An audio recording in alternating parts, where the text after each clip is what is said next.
What if everything you thought was impossible wasn't? What if there was like a clear, repeatable formula for getting to those goals that just seemed completely out of reach? Yeah. In your career, personal life, whatever. Yeah, it's a compelling idea. Well, that's exactly what we're decoding today. We're diving deep into Stephen Kotler's The Art of Impossible. Right, and he really presents it as a practical playbook. It's not just wishful thinking. It's about actually pushing beyond what you think your limits are. And he hits you with this powerful statement right up front. Personality doesn't scale. Biology scales. What's that really mean? Well, it's pretty provocative, isn't it? Yeah. His point is that, your specific quirks, your personality type, that's unique, but the underlying biology, the neurochemistry, how our brains are wired, that's basically universal. Okay. So instead of trying to force yourself into some peak performer personality, he's saying, let's tap into the biological systems we all have. It's about working with our design. That's a really crucial distinction right off the bat. It's not just mindset. It's the machinery underneath. Exactly. And he has this other big idea. Whenever the impossible becomes possible, there's always a formula. So our mission today is basically to unpack that formula. We want to look at the core components Kotler says are absolutely critical for hitting peak performance and, making the impossible possible for you. Okay, so Kotler lays out this foundational model. It's built on 4 pillars, and they all depend on each other: motivation, learning, creativity, and flow. Right. Each one plays a really distinct, critical role in the whole process. And I love how he describes them, almost gives them jobs. Motivation is what gets you into this game, that initial spark. Yeah. Then learning is what helps you continue to play. You got to keep getting better. Right. Creativity, that's how you steer, finding your way. And then flow. That's the kicker. How you turbo boost the results beyond all rational standards and reasonable expectations. It really paints a picture of how they work together. It does. And a key point he makes about flow is really interesting. He says, flow is to extreme innovation what oxygen is to breathing. Sounds essential. Totally right? essential. But then he immediately adds, it's necessary but not sufficient. Ah, okay. Which means you can't just chase the feeling of flow. You absolutely need it. But you also need those other pillars: motivation, learning, creativity.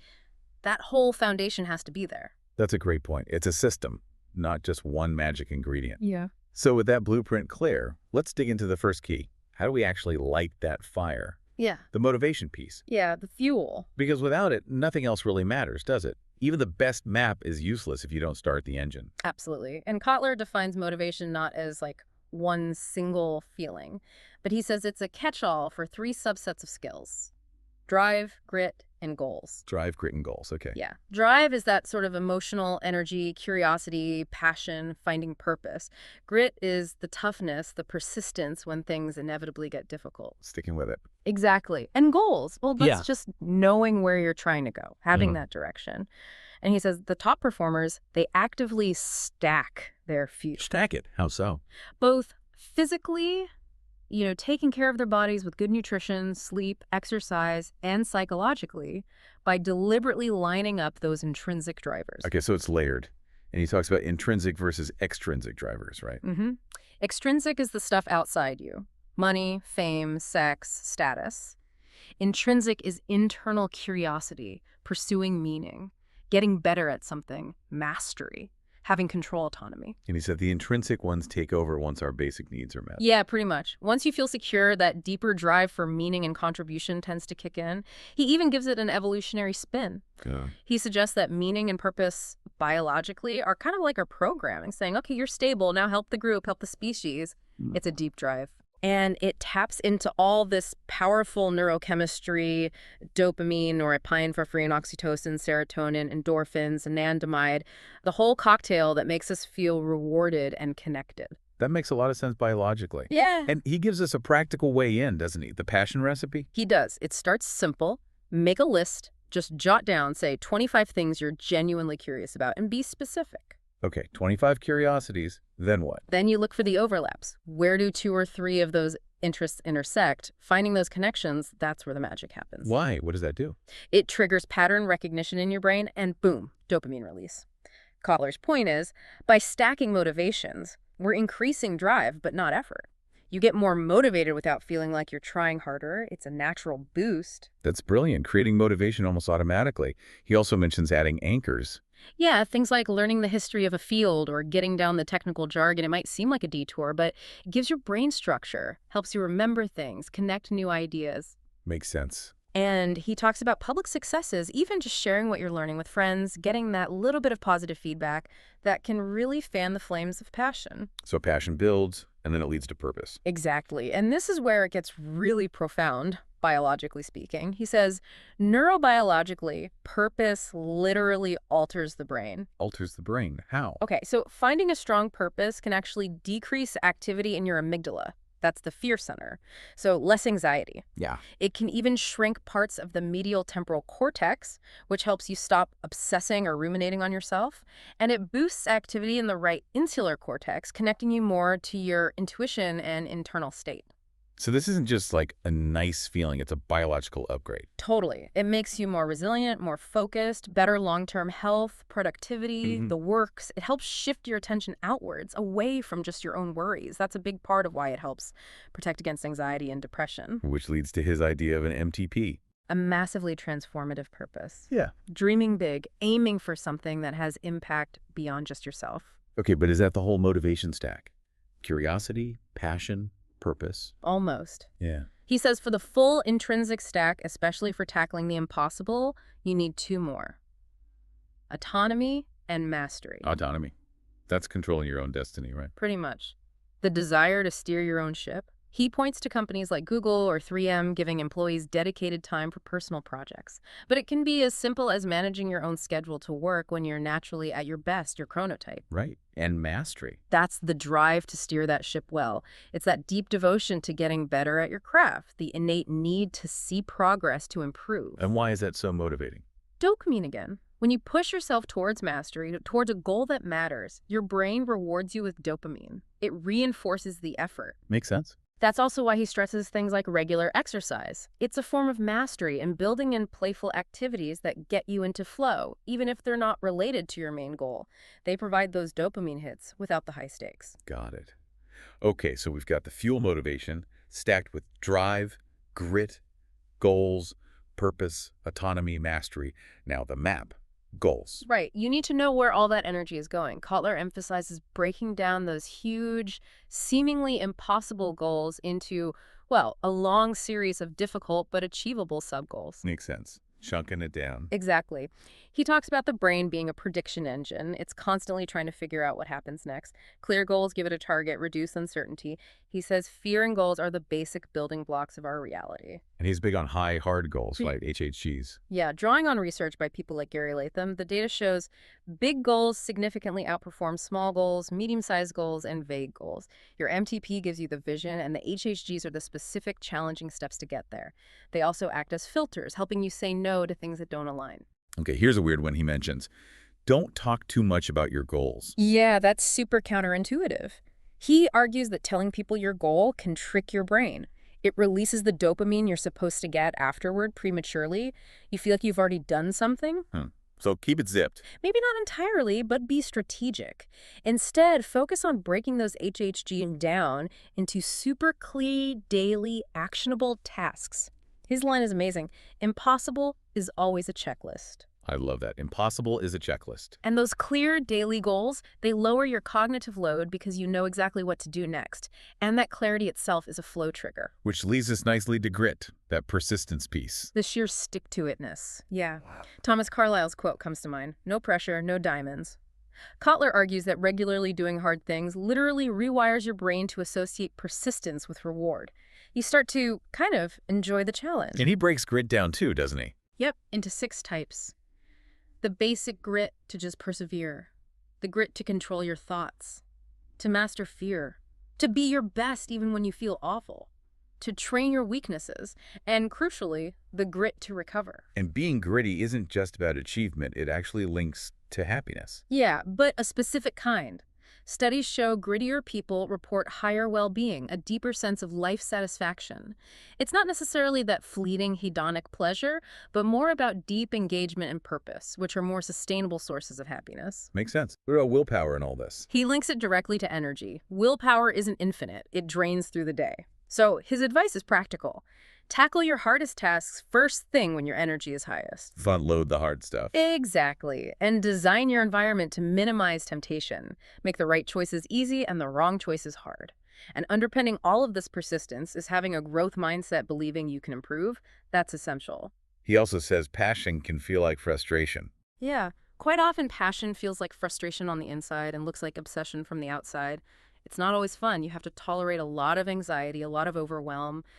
The passion is what makes you willing to tolerate the negative stuff that grit produces. And controlling thoughts. Huge. High performance is 90% mental. It's about actively using tools like positive self-talk, mindfulness to stay grounded, and gratitude practice to keep perspective. Okay, mastering fear. That sounds intense. It is. But peak performers don't avoid fear, they lean into it. Fear actually focuses attention, provides motivation. The idea is to have a regular fear practice. Like deliberately scaring yourself. Sort of, but in a controlled way. Taking small, calculated, incrementally larger risks. Getting comfortable with being uncomfortable. If you fear public speaking, start small, then go bigger. Fear becomes a compass pointing towards growth, towards flow. He says, our real potential lies on the other side of our greatest fears. Yeah. Okay. And being your best when you're at your worst. That's maybe the defining trait of elite performers, he argues. Anyone can perform when they feel great. The real test is pushing through when you're tired, sick, or unmotivated. You train this by choosing to push sometimes when you don't feel like it. Tapping into reserves. Exactly. And training weaknesses, actively seeking them out. Maybe ask friends, because we often have blind spots. Then systematically work on them: physical, emotional, cognitive weak points. And even recovery takes grit. You bet. It's hard for peak performers to relax. But recovery isn't passive. It requires active engagement. Prioritizing sleep, doing active recovery like yoga or walks, taking real breaks. It's non-negotiable. And finally, this habit of ferocity. Yeah, it sounds intense, and it is. Excellence always has a cost. It often means dedicating almost all your available time and energy to the goal. Peak performers aren't just okay with challenges, they're attracted to them. It connects back to that Peter Diamandis quote. Figure out what you would die for, then live for it. Okay, deep breath. That's a lot on motivation. So once you've got that fire lit and the grit to keep going, you need navigation. Yeah. Which brings us to learning. Right, the second pillar.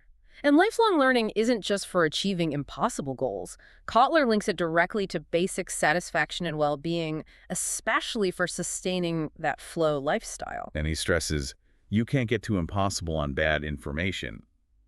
We need good truth filters. Absolutely critical in today's world, right? You need a way to quickly assess information quality. And his big push here, books. Books, in the age of blogs and videos. He argues books are the most radically condensed form of knowledge on the planet. Way denser, more structured than most other formats. Highest ROI for your learning time. Interesting take. And he has those 5 not-so-easy steps for learning. Yeah, they require effort. Step 1, the 5 books of stupid.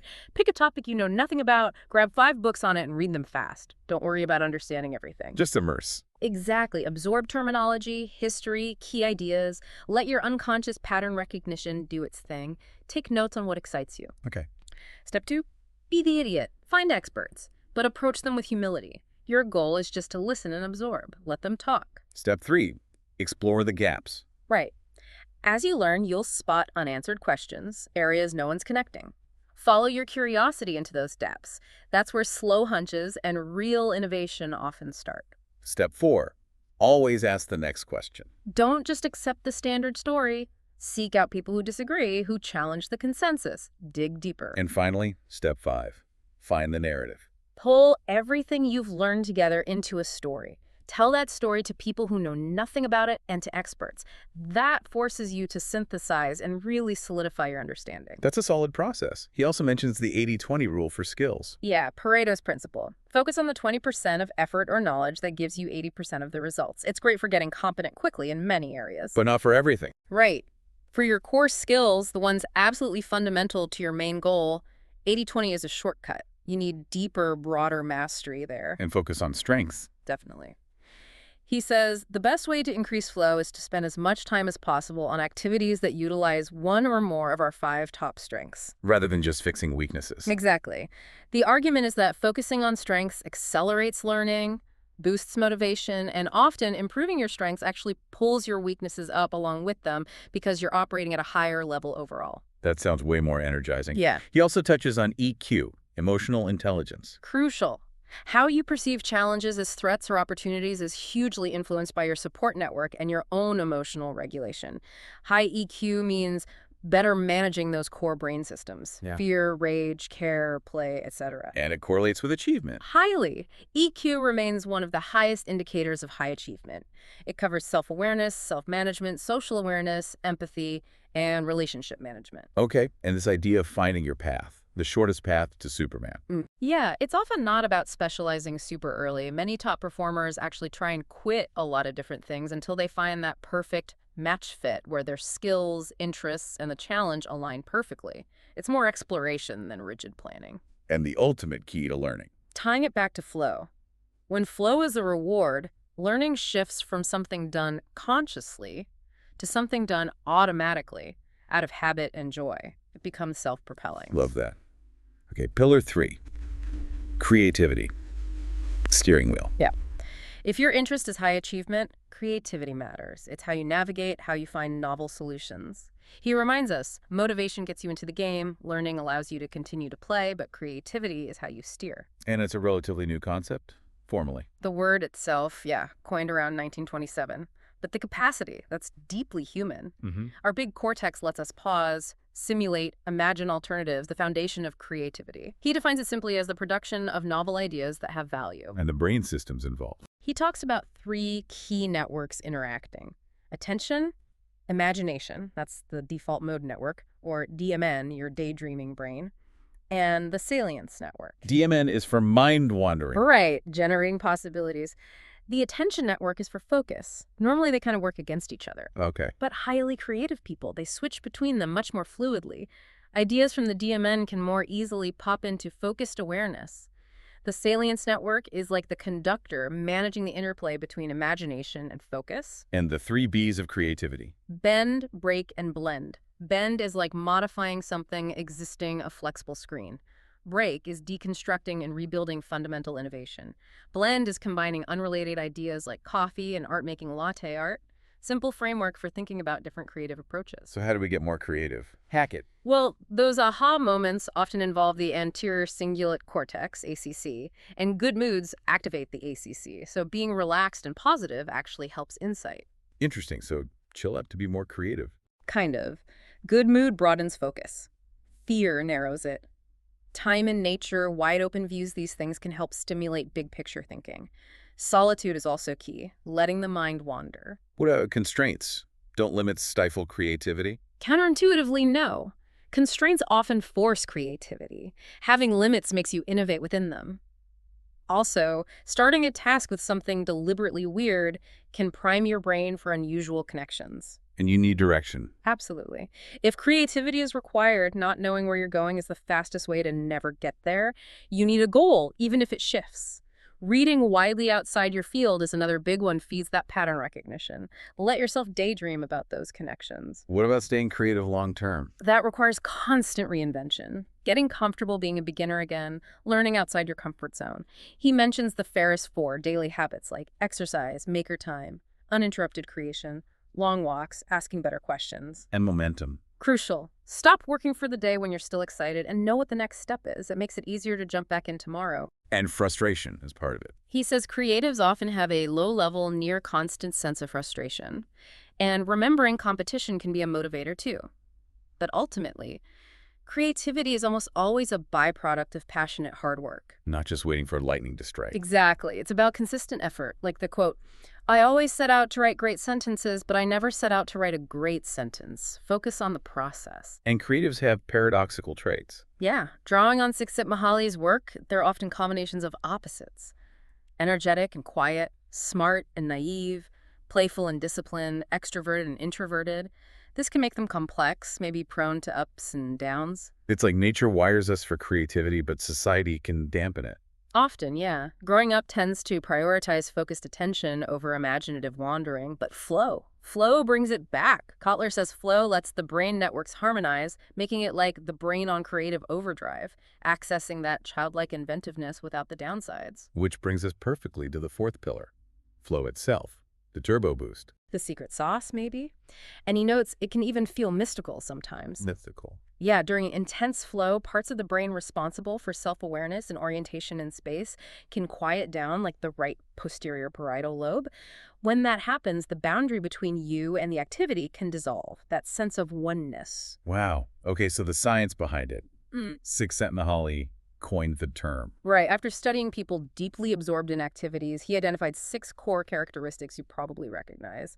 Complete concentration, action, and awareness merging. You're just doing it. Sense of self vanishes. Time gets weird, speeds up or slows down. You feel in control, but also effortless, the paradox of control. And it's autotelic, done for its own sake. And people with more flow are happier. Generally, yes.